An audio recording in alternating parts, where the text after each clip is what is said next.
Co-Sportscaster of the Year honor, which is an amazing honor from a wonderful organization that has helped me a lot in my career.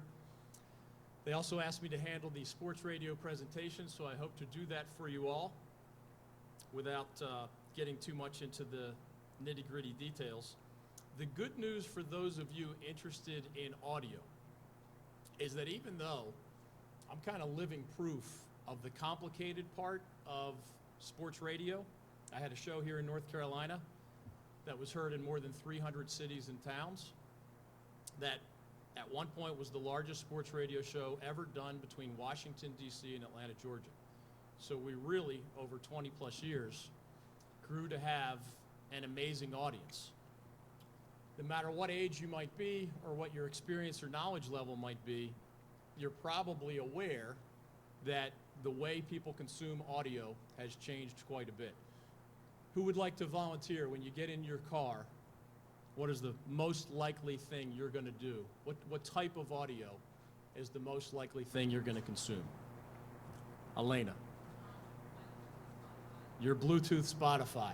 That was not a problem for people in my walk of life 22 years ago. It was not one of your options when you got into the car. What are your other most common things you do when you get into the car? Which, remember, is where a lot of people consume audio. I mean, I've got a house that was paid for in large part because a lot of people, when they get in their car, for a long time thought of turning on the radio first. AM, FM, sports radio became an FM-oriented genre for a while, still is to this day, to a degree. But 20 years ago, there was no satellite radio the way there is now. 20 years ago, you did not have Bluetooth technology the way they do now. So little by little, you had podcasts that didn't really exist the way we know them now 20 years ago. That takes a little bite out of what most people grew up with, AM, FM radio. Bluetooth takes another bite out of it. You might want to listen to your favorite music rather than some guy babbling about sports on the radio.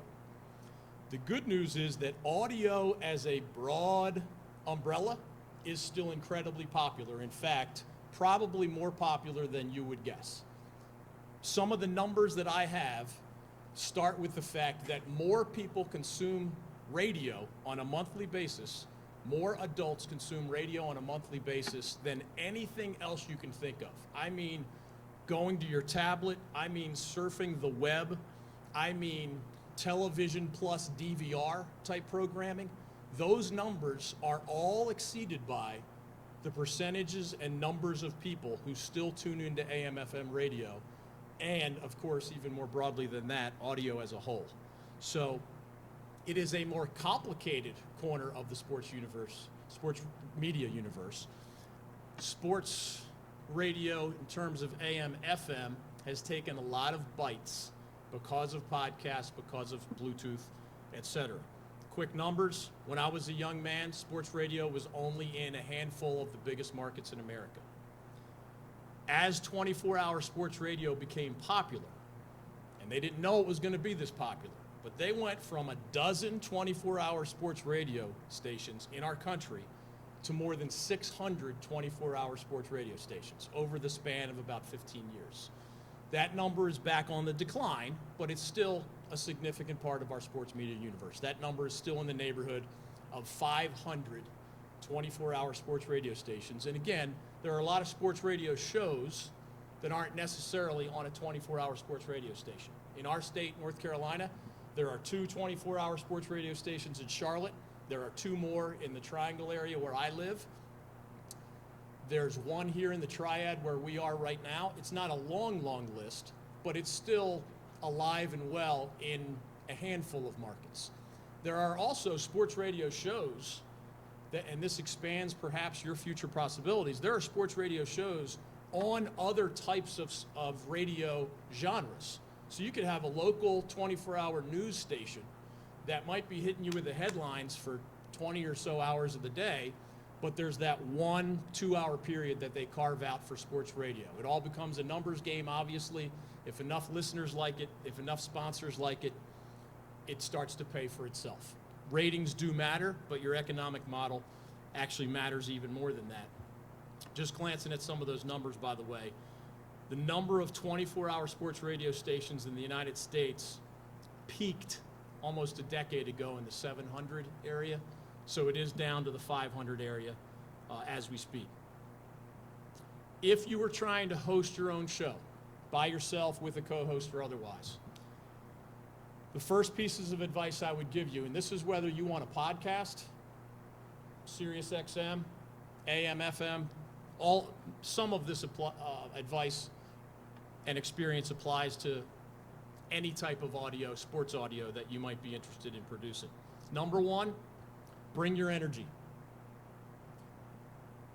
If people are not sure that you're excited about whatever you're doing today, why would they be excited about it? If y'all threw a party and in the weeks leading up to that party didn't talk it up a little bit, or as people are walking in the door didn't have a little energy to you, you're not exactly laying the canvas for a beautiful, fun, wild party. Maybe your name is on the show as mine was on my show, maybe it's not, maybe you have a co-host, but at some point you have to give people a reason to want to be where you are. You have to, every single time you have a show or a podcast, give them more reasons to want to come back and be a part of your sports audio party. And there's a lot of different ways to do that, but I think it starts with energy. In fact, I picked a song from a very old movie called The Blues Brothers that I'm telling you, if I hit the play button right now, whether you saw Blues Brothers or not, and that was an old movie when I was a young guy, so it's not like I was connecting with anybody in the modern music genre, but you would start tapping your foot. You would start feeling a beat. And that is how I started every statewide show I had for more than a dozen years. The music suggests you should be excited about being at my party starting at noon every day, Monday through Friday, for more than a decade across North Carolina. Prior to that, I was in the Triangle area exclusively, not the whole state. If the music says this is going to be a heck of a 3 hours, and your energy says this is going to be a heck of a 3 hours, Mike Krzyzewski of Duke is going to drop by in our third hour. Tony Bennett of UVA is going to drop by in our second hour. And we have the best audio from last night's games, and we have a little preview of the biggest games of the weekend to come. And if you sound excited about one or more, hopefully all of those things, you're giving your listeners that many reasons to also be excited, and more reasons to remember why, even if they don't know that you have Coach K that day or Roy Williams that day, now Hubert Davis at Carolina. Even if they don't know your lineup that day, you're planting seeds that at least if they're jumping in their car and their instinct is to turn on AM or FM radio, or maybe they have you in their presets. More and more people listen at work now, and you can do that online if you're with most of my affiliates had multiple ways to listen to the show. It helps for ratings if people listen to your AM or FM stations across the state, in my case. But in the end, you need to maximize the numbers. And it is okay if some are listening on the web and others are listening in their car. The more people who care and the more people who remember that you have something to offer 5 days a week, 3 hours a day, the better it is for you. Bring your energy every single day. If you're here at this event, you probably love sports, so your energy probably will be natural 90% of the time. But I teach at UNC Wilmington right now, a sports media class, and one of the hardest things to communicate to some of my students is that if they have the most laid-back personality, that may work well in 90% of life. Like just the dude or person who goes with the flow, right? Where do you want to have dinner tonight? I'm good, wherever. What do you want to do Saturday? I'm good, whatever. It's totally, frankly, it's a positive to be a go with the flow person in a lot of contexts. It is not a positive if you're trying to start your own sports audio brand and that really low-key, laid-back dude, that energy is coming across to start whatever your audio episode might be. So if you're feeling down that day, or your boyfriend or your girlfriend might be breaking up with you that day, or you've got the sniffles, the 10% of the time that your natural energy, I get paid to talk about sports. I mean, how cool is that, right? 90% of the time, that energy is going to carry you through and is going to be communicated to your listeners, and it is going to be one of the greatest strengths that you have. The 10% of the time, you can call it faking it, pretending, whatever you want to call it. You can't give the energy that my dog just died. Fake it that day. That's part of your job as well. Starts with energy. Number 2, know your audience. This applies to podcasters, Sirius XM, AM, FM, anything you want to label as sports audio, probably even more broadly audio. Know your audience. Here's what I mean. Is anybody from a city where if you listen to sports radio in that city, it is almost entirely professional sports? Where are you from, sir?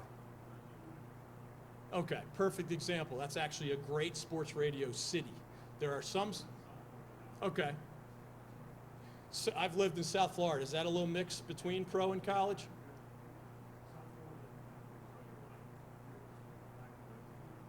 That's a great way of putting it. Y'all can imagine, who else is from a pro city? Yes, sir.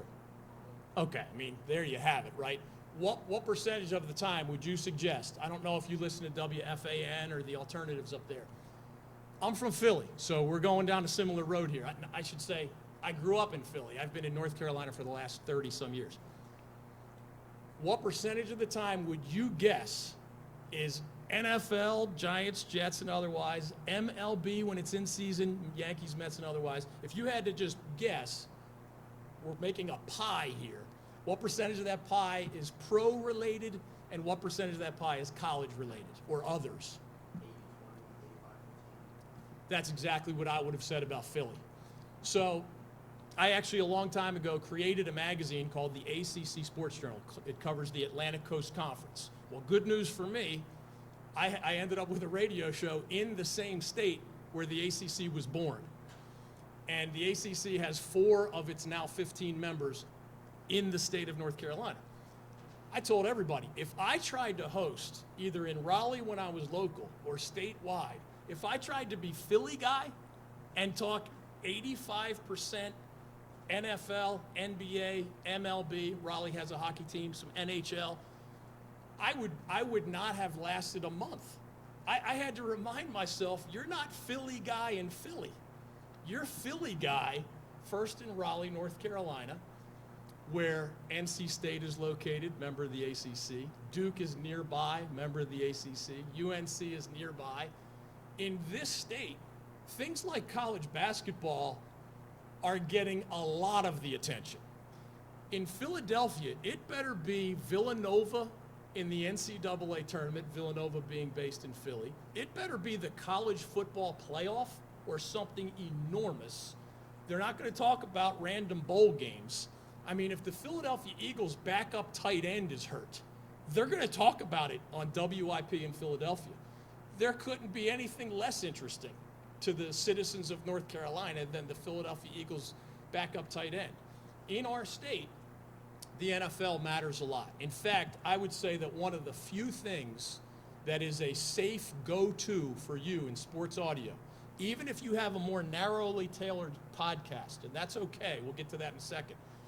One of the few things that is virtually universal in our country is talking about the NFL. Every metric that you could look up. When I was born, probably baseball was still the most popular sport in our country. Whether you are in rural America, urban America, North Carolina, Brooklyn, South Florida, Detroit, Philadelphia, obviously if you have an NFL team in your listening area, it's even more obvious. But there are plenty of states that don't have NFL teams, but people still follow the NFL. The numbers for the NFL are so huge, and I am aware that there are sports radio hosts and other talking heads who will tell you that for this reason or that reason, the NFL, is on some kind of decline because TV ratings compared to this many years ago are not the same. All you need to do to prove to yourself that those talking heads are absolute clowns who have absolutely no idea what they're talking about, look up the value of the TV deal that the NFL folks just signed, ink is dry, just signed into the next decade.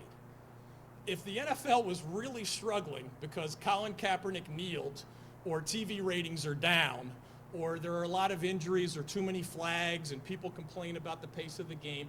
If it was really in decline, there is a 0% chance that the NFL renews its TV deals with not only the networks, now they got Amazon Prime bidding for the rights to NFL games. Those numbers are like this. If you want to win an argument with somebody who tells you that the NFL is in decline, start right there. They will be the dead, flopping fish gasping for oxygen in the middle of the boat by the time you're finished your first handful of sentences. That's the reality, which brings me to my next point. Bring your energy, know your audience, and a quick follow-up on that. We do live in a world where your audience can be narrow. I would caution that not as many people make money in podcasts as you might guess.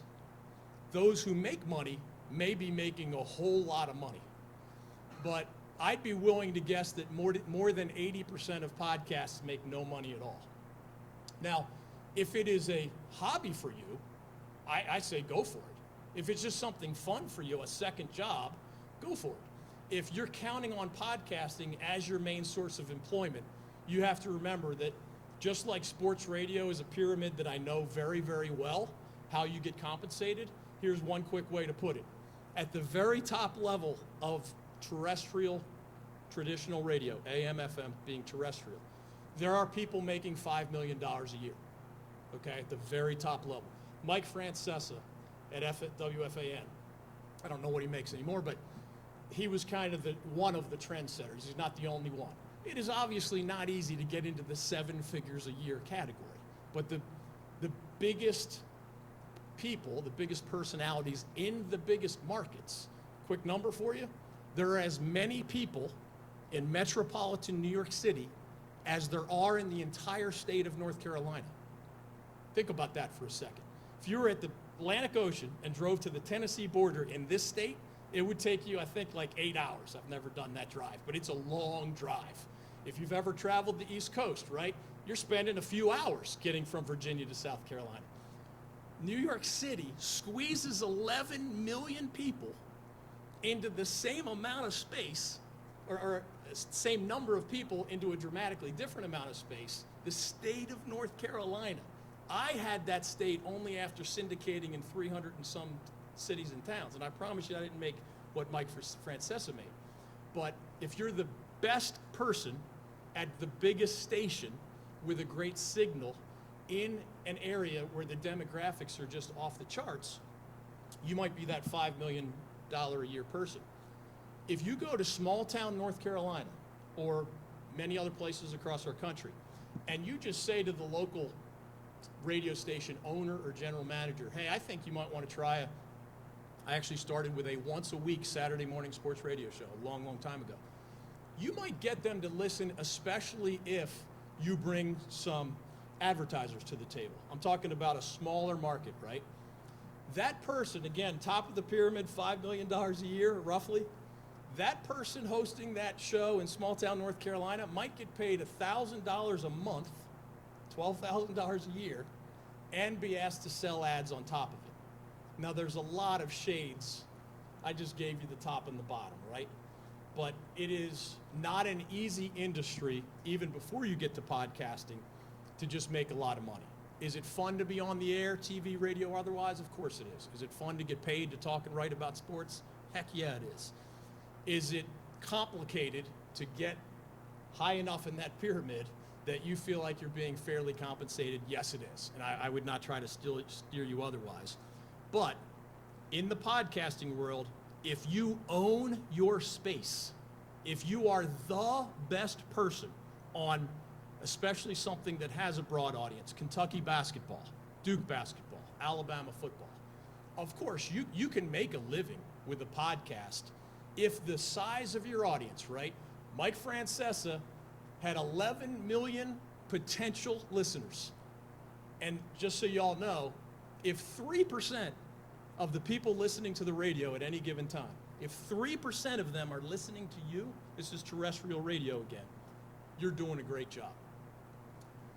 If 3% of the people listening to the radio at a given time, that's how you get if you've ever seen Nielsen and similar Arbitron book ratings, there's one number that is just, how many people are listening, in my case, in a state that has 11 million people, how many percent, obviously it's a tiny percentage are going to be listening, even if you have the biggest show that's ever been had. The other number, the one that is more commonly representative in our industry, is of those who have tuned in to AM/FM radio. Of that group, what percentage are listening to you? If you get to 3%, that's good. You brought up Detroit. In that city and some others, you can get to 6, 7, 8, 9%. That is really, really, really hard. The number one sports radio station in Charlotte, North Carolina, an hour or so to our south, gets a 1. So 99 out of 100 people listening to the radio at that time are listening to other things. They have 1 out of 100, and they have a functional business model. 6 to 9% in any market is amazing. You can build a model. Obviously, Charlotte would be our state's biggest city. I know in Raleigh, the station that carried me often gets 2s. So 1 out of 100 in Charlotte, that's a functional sports radio model. 2 out of 100 in Raleigh, that's still a functional sports radio model, right? When you get to the more successful stations, and you can, they're expensive to get access to, but you can find somebody that has the Arbitron / it's now Nielsen numbers. You can find, for example, just broadly speaking, anybody want to guess the most popular? This varies by region, but most likely thing, if you're listening to AM/FM radio in our country, what will be the most popular thing? Actually, it's kind of symbolic that we're in North Carolina right now when I ask this question. The number of people who listen to country music is way more than the number of people who listen to sports radio.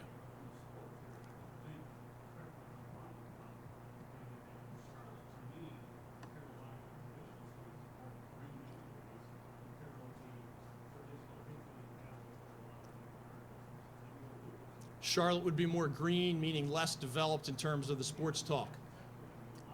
For sure. Well, look at it here. Yeah, here's one. It's kind of like a legacy. Do you have a legacy from, my dad to me to my son of sports mattering in your region? That is not the case in North Carolina. In fact, I grew up with sports radio in Philadelphia. They had WIP even in the 1980s. I don't believe North Carolina had a single 24-hour sports radio station until the end of the 80s. And I know that the ones that have been created in the Triangle have not been around for nearly that long, maybe later 90s. So you don't have as much of a legacy of people, just as we're all, to one degree or another, creatures of habit. Why did so many people listen to WIP? Well, their uncle did, and their dad did, and their mom did, and their aunt did, and their buddy at school did. So there are different expectations based on what city you're in, because those numbers are available for, hey, Detroit is a great sports radio town. And obviously other economic factors end up mattering. Some markets have 3 different sports radio stations. So you're splintering the number of people who want to listen to sports radio, you're carving it into 3 pieces of the pie, whereas there aren't as many of those markets anymore. There were for a while. So they were just cannibalizing each other. Yeah.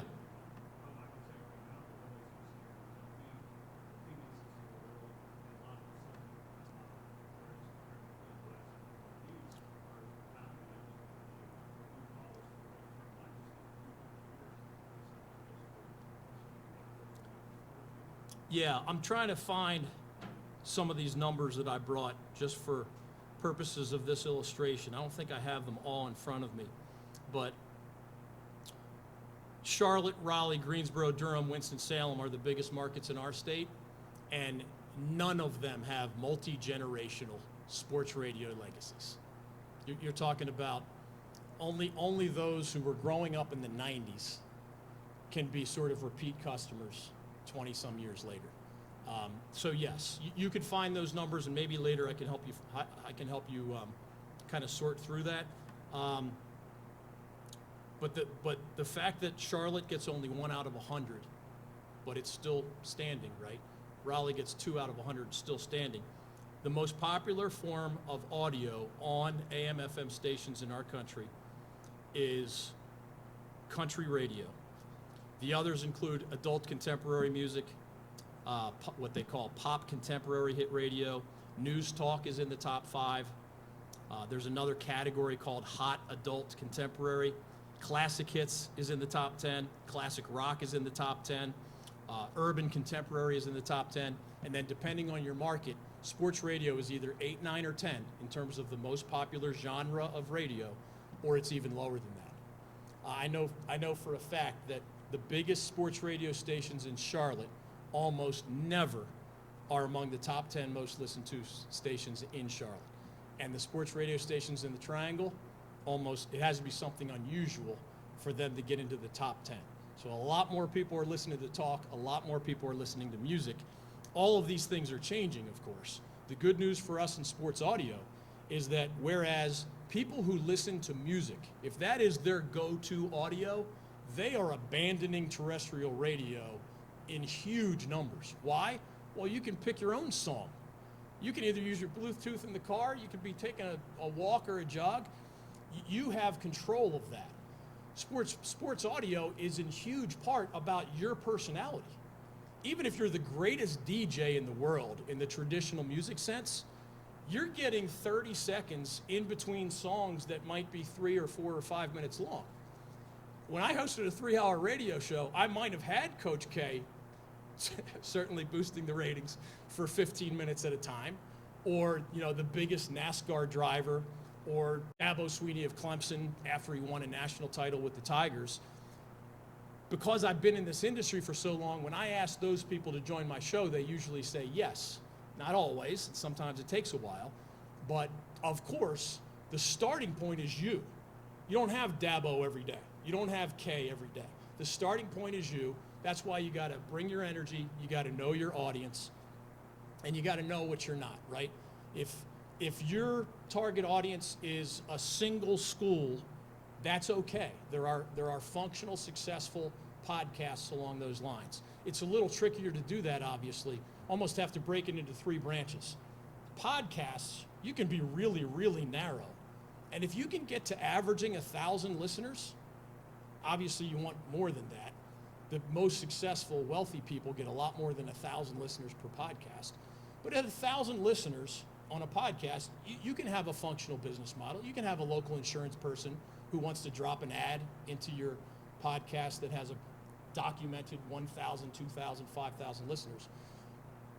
The podcast branch is one way. The Sirius XM branch is another way. And the AM/FM branch is a totally different way. If one of y'all were hired by Sirius XM, people have already decided what topic they want to listen to when they choose your show. I mean, if you choose the ACC channel, right, I think you probably want to hear about the Atlantic Coast Conference. There's an SEC channel. There's an ESPNU college sports-oriented channel. There's an NFL-driven channel. On Sirius XM, your consumer has already picked what he or she wants to hear. Podcasts very much like that. Your consumer is coming for you and your chosen subject matter. Terrestrial radio is not those things. We had to do what is possibly a lead into my next point, and that is, in music, they used to call it play the hits. If you were a DJ hired by the top 40 station and you went too far into your personal musical tastes without playing what the charts said were the #1 song in the country that week, the #2 song, you're going to get fired. There is no chance you keep your job. Play the hits. Now, you can mix in your favorite, but at the end of the day, at the end of your shift, they're going to say, did you play all top 10 songs in the music charts that our listeners expect to hear? Yes, you keep your job. No, you lose your job, unless miraculously your ratings survived. Yes, there's some creativity. Terrestrial sports radio, you are the product. You are the product. Podcasts, you matter, but you've already selected your subject matter. It doesn't have to be a single school. It doesn't have to be a single sport. You could be the best person in the history of sports and culture. You could be the best person in the history of sports and music. I mean, obviously there has to be a sports hook, otherwise we're in a different seminar entirely. But there's plenty of room for narrowing your subject matter in podcasting and satellite radio. You'd better expand your subject matter in terrestrial radio. And at every point, we used to say, play the hits music style. ESPN, I was on a lot of ESPN affiliates. Every single day, they'll tell you what is trending in the sports world. What are the trending sports headlines? So what do? You go back, I always just put it this way, and a lot of my former employees and interns now have their own shows. To me, it has to be a combination of who you are and what you believe your audience wants to hear. This is terrestrial again. Podcasting and satellite, they've already selected what their interest is in. On the more personality-driven side, I would say if you received the email from ESPN, here are the 10 most popular, they can study social media and other metrics, clicks on ESPN.com. It's not rocket science anymore. You used to have to guess on these things. Now they can tell you mathematically, this is what people are most interested in the sports world today. I always encouraged, and this is a matter of opinion, I certainly don't have all the answers on these things, but as a matter of opinion, I would say make it half about you and your interests and half about, and also your expertise. What makes you, you? But half about, you better look at that top 10 list, and you don't want to be the robot that makes your 3-hour show going from Hot Topic 1 to Hot Topic 2 to 3, 4, 5, and down the line. If you're passionate about ESPN's Hot Topic number 4, swing for the fences, right? It should be a combination of who you are, but you can't ignore the 10 topics that are trending nationally. You also have to look at those 10 topics that are trending nationally and ask yourself, am I hosting a show in New York City? Am I hosting the show in Detroit? Or am I hosting the show in North Carolina, et cetera? So look at the top 10 trending list. You can't be out on an island all by yourself. Your listeners may love your personality, but they're not going to follow you to the ends of the earth. It has to be a blend of, I like DG. That's what my listeners would call me. My name is David Glenn. Pretty simple, right? You take phone calls, they call you DG like they know you. That's part of this, the branding of yourself in audio. Pick topics you believe that your audience are most interested in, but pick topics where you get to showcase your expertise. If you see that ESPN's trending topic number 3 is something that you know little or nothing about, and you don't have an opinion to share, let it go. You probably don't have time to get to all 10 over 3 hours anyway. So glance at the top 10 and ask yourself, how can I provide value to my listeners?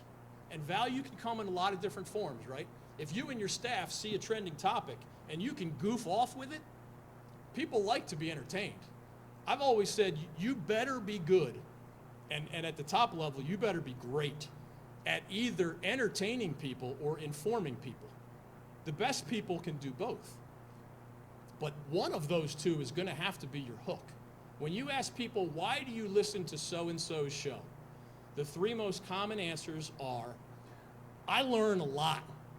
He or she is really knowledgeable in this topic or that topic or this sport or my favorite team or my favorite school, etc. So I'm learning a lot. That's why I listen to so-and-so. Those folks are funny. They just put me in a good mood. They crack me up.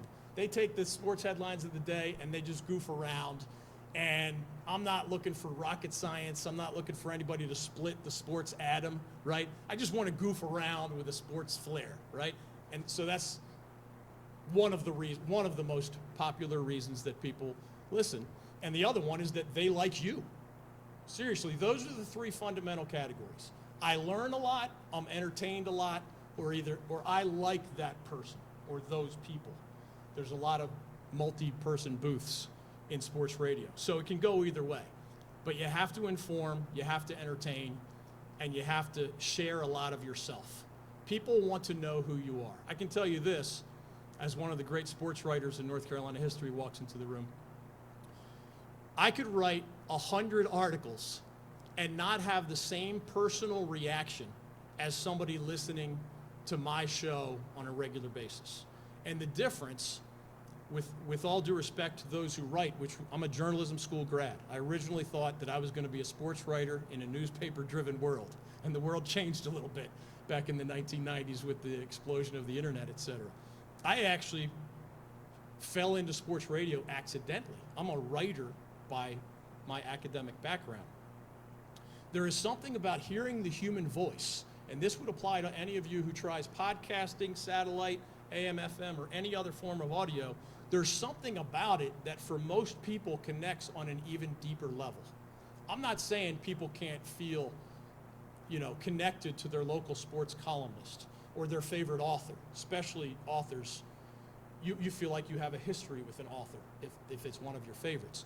But there's the people who listen to your show over enough time, they're listening while they're picking up their kids at school, they're listening while they're in the shower, they're listening while it's on the speakers, in their warehouse at work. And over time, they hear you make a reference. I used to call my wife on the air the lovely and talented Maria. So she's actually here for this awards event. Half the people who meet her are going to say, oh, you must be the lovely and talented Maria. Because after 25 years, people are not only listening to me because I know the ACC and I've had this show for a long time, but they know I have 2 kids. They know that I'm a youth soccer coach. They know that I played baseball into my 20s. So you start sharing these pieces of who you are, and it's not going to connect with everybody, right? The fact that the Blues Brothers music started my show every day might have been completely off the radar for 75% of my audience. But I guarantee you somebody in my age bracket, sometimes older, is going to say, man, I love the energy when you start your show every day. So it could be being a youth coach to some segment of your audience. It could be being a transplanted Northeasterner. I'm connecting with, there's a lot of transplanted Northeasterners in North Carolina in my statewide audience. So you have to show that human side. Just as you better be informative and you better be entertaining, you have to share chunks of who you are. Even when you love sports as much as we all do, there's time to get into, Uncle Joe at Thanksgiving is just over the top. We have 3 football games to enjoy, and back in the day, you only had 1 or 2. And then you start talking about something that's only tangentially connected to sports. When you can, this gets back to the expand your topic. When you get to talking about the intersection of life and sports, having the kid who didn't make the team, or being the over-the-top coach on the sidelines that had to be reprimanded by the soccer ref. I mean, that's embarrassing, right? So some of your audience is going to think you're a jerk. Some are going to say, man, that was me one time, and then they might call with a funny story. So your hook is sports, but I can promise you this, and I think this is common sense to most of you, there are infinitely more people interested in the intersection of life and sports than there are the 30-some backup quarterbacks in the NFL. You have to be careful about getting too nitty-gritty. I call it peeling the onion. By the time you're talking about the 3rd-string tight end, man, you've lost 98% of your audience. Even if you're in Charlotte, where there's a lot of passionate Carolina Panthers fans. If you peel the onion so that you're talking about something so narrow, most of the listeners that were with you at the beginning of that segment are not even with you at the end of that segment. Always look for ways to broaden the topic. Always look for ways to intersect life with sports. And again, because I come from the terrestrial radio background, that is maximally encouraged, because on those other 2 branches we discussed, those listeners have already chosen the topic of your podcast. They're coming back because they know what the subject matter is. However, I would say that you can still share who you are. If your podcast is about Kentucky basketball or Alabama football, that doesn't mean you still can't talk about Uncle Joe being obnoxious as you're trying to enjoy NFL games on Thanksgiving, right? You can mix that stuff in. And one way to differentiate yourself is to show those parts of your personality, because you never know what story you tell is going to be what connects you with that listener. And the more you give them 20 different reasons, it's okay if to a single listener, 19 of those 20 reasons meant nothing at all. But I had a lot of lawyers in my audience here in North Carolina, in part because I practiced law for 20 years. So just as any of you would differentiate yourself from others in sports audio with whatever your great strengths are. It could be that you just know more about a certain topic than others, but sort of accidentally, in my case, think about collective bargaining agreements. It's really helpful to be the person with the legal background to take a bunch of kind of highfalutin legal topics and just give your audience, who really doesn't want that legal nitty-gritty, just give them the bottom line. Or there's a contractual dispute.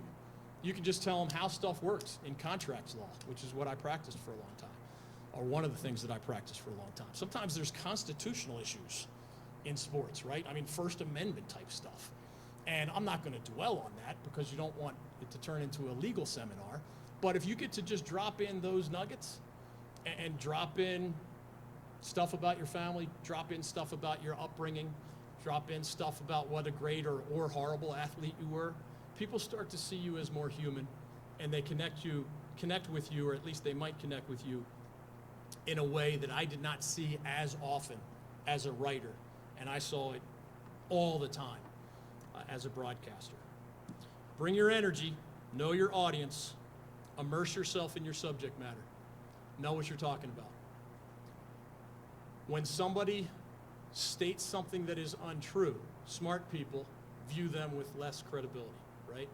You can't say, I'm breaking the news that so-and-so is going to be the new coach at University X because you think you have a source and be wrong. Not everybody penalizes you for being wrong, but I think the more savvy consumer will do that.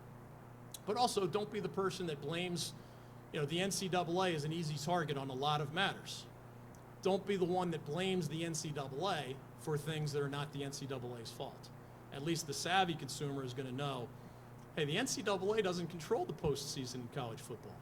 And some ESPN radio guy just went off on a rant about how horrible the NCAA is because they have this exclusive, anti-group of five.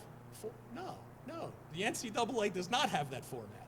And if you're going to go on a 10-minute rant about how horrible it is, well, you can blame people, but blame the right people.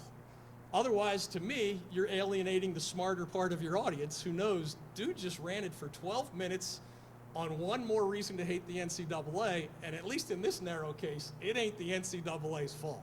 You might say it's the conference's fault or the big university's fault, but care about getting those details right. Immerse yourself in your subject matter. If a topic is interesting to your audience as you perceive it, you better figure out a way to be informative about it, hopefully also entertaining about it, and obviously you're always encouraged to kind of show yourself.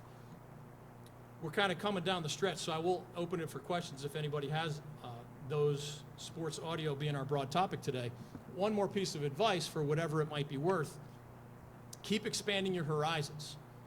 I know you hear that a lot, but even if your dream is audio, my producer for the last 5 years, Darren Vaught, I had a solo host show, which is very, very different than a co-host show in my experience. As a solo host, I relied on my producer a lot, not only behind the scenes, chasing guests, pushing the right buttons, etc., but without a co-host. And solo hosting for 3 hours a day, I'll say it's a lot more difficult than I originally thought it was. It's having just somebody to play off of sort of takes the air out of the balloon. Your producer can be that for you, but he's a guy whose dream is being a play-by-play person. There's a reason I say expand your horizons, whether you're the sports radio guy, you want to be a sideline reporter, you want to be a podcaster or whatever. The more skills you have, the more you're differentiating yourself. If you're the person that can splice the audio and post the podcast, you're more valuable than the person who cannot. So if there's two candidates that sound similarly good on the air in any of those genres I just mentioned, but this person is also comfortable in front of the camera, we're in an audio seminar, right? This person is pretty good on the radio, but also when we ask him or her to do something on camera, they're not afraid of the microphone. They're not looking over here when the camera is over here. Always add tools to your toolbox, because in most of the better jobs, you're not the only good candidate. That applies to everybody in here, including me, of course. You're not the only good candidate. So if you're the good candidate because of your audio skills, but you at least have a little bit of comfort on the video side, and you have a little bit of comfort on the technology side, as you move up the ladder, you lean on other people for all of that. I mean, you know, Mike Francesa was doing his show probably for the last 3 decades and didn't have to worry about building a business model, pushing the right buttons, you know, making sure your podcast is available in all the right places. When you're halfway up the pyramid, other people are doing all those things for you. When you're a little lower in the pyramid, you're doing a lot of that yourself. And if you can be the person that hosts a show, terrestrial radio, Sirius XM or otherwise, but then you say, hey, I think I'm a pretty good writer. Do y'all have a web presence? I wouldn't mind contributing a written column a week. Maybe you're just stealing one of your favorite segments of the week audio style and you're just putting it into written form. But if you can't form a sentence on the written side, you're not differentiating yourself in the right ways. This is something that I see over and over and over as some people who has hired a lot of people over the years.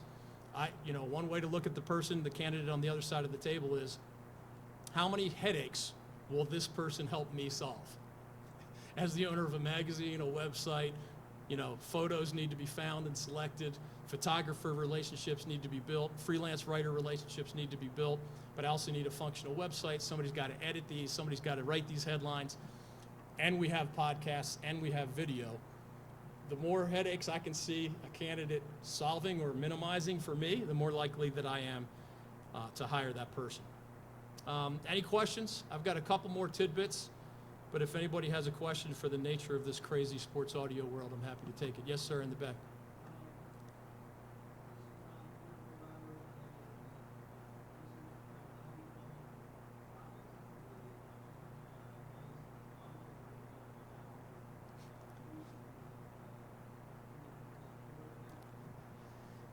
Yeah, I'm glad you asked me that question, because one thing that I haven't mentioned that I think applies to any of us in almost any walk of life, preparation. I mean, energy is important, but if all you have is the energy and nothing to back it up, that's going to be a pretty hollow 3 hours, right? My rule of thumb is to prepare for at least 1 hour for every hour you're on the air. So in my case, I would prepare from 8 a.m. to noon every day for a noon to 3 show, 4 hours of prep for a 3-hour show. What were my topics? It would be a combination of, I would glance at what's trending nationally. In our state, NFL matters, in part because the Panthers are here, but in part because America cares a lot about the NFL. We have an NBA franchise in Charlotte. We have an NHL franchise in Raleigh. We host sometimes major golf tournaments. We have, anybody know where all the NASCAR teams are located? Our state. I don't know if it's still all of them. Occasionally there's one in Colorado or somewhere, but essentially 100% of NASCAR is in and around the greater Charlotte area. So when I was Triangle only, there'd be a little bit more Carolina Hurricanes because the NHL franchise is right there in Raleigh. There would be a ton of the ACC because Duke State, Carolina are all right there. Wake Forest is only 90 minutes away. And people care about UVA basketball. There's a lot of UVA fans in our state, a lot of Clemson fans in our state, right? We're neighboring states to those. So I have Tony Bennett on every once in a while. I have Dabo Sweeney on every once in a while. I got a lot of people who aren't Triangle-centric who looked forward to those visits as kind of the brand of our show. Plus Roy Williams and Mike Krzyzewski and the football coaches, et cetera. But it would probably be a blend of what you think going back to what is the world of sports talking about right now? And how does that match either my expertise? I've covered the ACC for 35 years. I literally created the website called accsports.com. That's my baby, right? So I better be an expert on the ACC, or at least I'm not the only one. There are plenty of others. But if there's something going on in the college sports world generally, the ACC world a little bit more specifically, or a really big issue related to one of the schools that we cover, I got to hit that out of the park. My audience expects that from me. Now that doesn't apply to everybody equally. You could have different areas of expertise than I have, but NFL, NBA, we're a little bit less of a baseball state. I love the Charlotte Knights and the Durham Bulls, our AAA franchises, among a lot of other minor league franchises, but I got to know my audience over 20 plus years. I don't have a legal pad with me, I don't think, but if you saw me sitting down at 11:59 as the show is about to begin at 12:02, you would see no scripts. I probably only wrote a handful of scripts in 20 plus years because to me it needs to sound natural. The few exceptions to those were when I thought I might get sued if I got a word wrong. And I wrote them out word for word, and I never got sued in more than 20 years. You would see pages of notes. And as you know, Jay Billis of ESPN spoke to my class at UNC Wilmington this semester, and he said that in his broadcasts, as they say in the filmmaking industry, you know the phrase the cutting room floor, how much stuff ends up on the cutting room floor. Jay Billis says, and he's not alone, Ian Eagle, one of the best sports play-by-play men, in my opinion, ever, gave me a similar percentage. They say that 80+% of what they prepare for a given game ends up on the cutting room floor. And they don't know which 15% or 20% is going to matter as that game unfolds. Sports radio, to me, is different, whether you're a podcaster, satellite, or AM/FM. You have much more control over, and I'm using more than 15%, just to be clear. I ended up with material on the cutting room floor every day. You should never, ever feel that pit in your stomach, oh my gosh, I have 2 more segments and I don't have anything left in my legal pad. Over-prepare. Prepare as if it's a 4-hour show. A lot of times something happens during the show, so you're adding something new that you didn't expect to have to address. But you're going in, hey, I know Tony Bennett's at 102. I know Dabo Sweeney's at 202. Everybody's a little different on how many guests you have and how much of it is you ranting and offering your opinion, how much, if at all, you allow phone calls. Like, those are all matters of opinion. And why I haven't dwelled on those, there's not one right answer to whether you should take phone calls or not. Yes, 2 experts in sports radio. One will say don't take any, and the other will say take them a lot because they need to feel a part of your show, at least on the terrestrial side. So I'll let them, kind of fight those battles. But it doesn't take a rocket scientist to figure out that every time Dabo Sweeney or Mike Krzyzewski or Tony Bennett is on my show, I'm building a brand that even if folks don't know who's on the David Glenn Show today, well, I don't know. He gets the biggest NASCAR drivers and the biggest college football coaches and the biggest college basketball coaches and the most prominent media members. So you want to plant those seeds so that in a general sense, they're tuning into you because you might teach them something they didn't know. You might entertain them. Not my greatest. I'm more of the informer. I'm a little bit less of the entertainer. My wife makes fun of the fact that my jokes don't always land well. So, be your best self, right? If you're not great at the morning zoo type banter, you can practice it, but if you know you're good at this, beat that drum. And if you're not as good at this, keep trying to cultivate it, but don't go on the air saying, man, I'm the sports radio version of the stand-up comedian. Like, that's just not going to work. But keep cultivating all of those things. I'm going to be informative. I'm going to try to be entertaining. And I'm going to share as much of myself as a person as it relates to the sports world as I possibly can. Appreciate the question. Yes, sir. I was going to ask, doing sports radio, especially over the talk about being an informer, how do you balance that and sort of Yeah, you need to.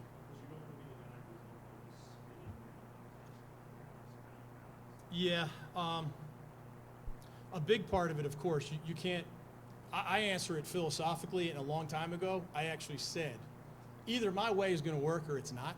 But I'm a lawyer, I'm a business owner, I've got a website to run. I was not living in the real world where I would have felt far less confident if I face planted and that was my main job, eventually got married and had kids to feed, etc. So I kind of went into it, I'm going to be more of an informer, but I also do have a lot of authentic opinions. Like if I had to light a fire under myself and just force myself to be rabid about, Pete Rose not being in the Hall of Fame, I couldn't do it.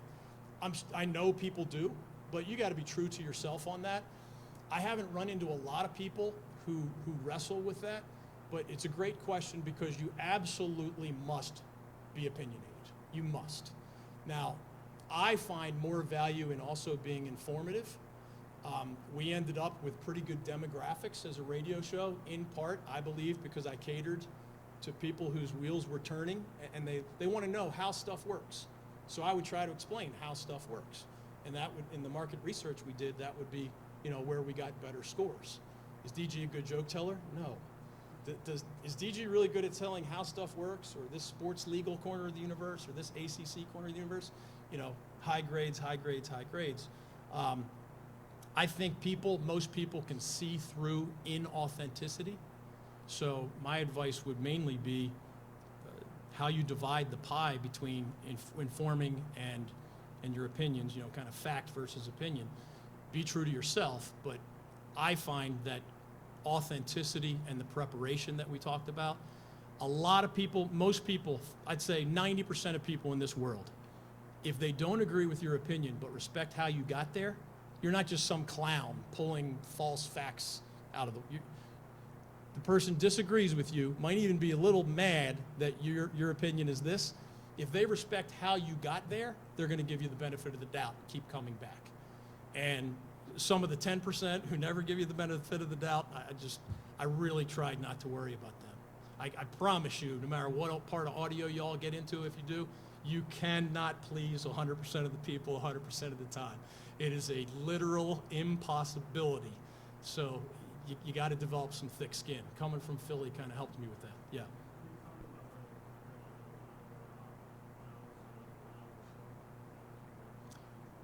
At least 1 hour of prep for every hour on the air. So yeah, I used my rule of thumb was 4 hours of prep for 3 hours on the air. And that's not just what you want to talk about. If Tony Bennett or Mike Krzyzewski is my guest, I'm not preparing those questions at 1:58 for the 2:02 interview. That's part of my morning prep. Coach K's been my guest over 100 times. How do I make this visit non-repetitive? What's new at Duke? What's on the horizon at Duke? What happened last week? What happens next week? And then you have time sometimes to get into the more philosophical, broad questions. A lot of that is time and place too. If I have Mike Krzyzewski on before Duke versus Carolina and don't ask a lot about that rivalry, I'm doing something wrong. Whereas if I have K at ACC Media Day, there might be room. Hey, where did you and Mickey go? What was your favorite off-season vacation? You can, again, life in sports, right?